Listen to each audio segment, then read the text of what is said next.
சென்னையில் வளர்ப்பு நாய்கள் மற்றும் தெருநாய்கள் மூலம் பொதுமக்கள் பாதிக்கப்படும் சம்பவங்கள் அதிகரித்து வருகின்றனர். காலை நடைபயிற்சிக்கு செல்பவர்களும் இருசக்கர வாகன ஓட்டிகள் நாய்களின் தாக்குதலால் அச்சம் அடைகிறார்கள். இரவு நேரங்களில் நாய்கள் கூட்டமாக சேர்ந்து துரத்துவதால் விபத்துகள் ஏற்படுகின்றன.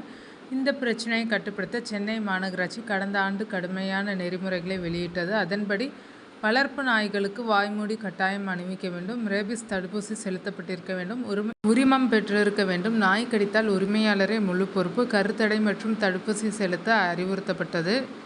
இந்நெறிமுறைகளை பலர் கடைபிடிக்காததால் மாநகராட்சிக்கு தொடர்ந்து புகார்கள் வந்தன. இதைத் தொடர்ந்து கடுமையான நடவடிக்கைகள் எடுக்க முடிவு செய்யப்பட்டுள்ளது. வளர்ப்பு நாய்களுக்கு மைக்ரோசிப் பொருத்துவது குறித்து வழிகாட்டு நெறிமுறைகள் உருவாக்கம். வாய்மூடி அணியாமல் பொது இடங்களில் கொண்டு வந்தால் உரிமையாளருக்கு 1000 அபராதம் விதிக்க ஆலோசனை நடைபெறுகிறது. கடந்த ஆண்டு வெளியிடப்பட்ட கட்டுப்பாடுகளை எவ்வாறு செயல்படுத்துவது என்பதற்கான வழிகாட்டுதல்கள் விரைவில் அறிவிக்கப்படும்.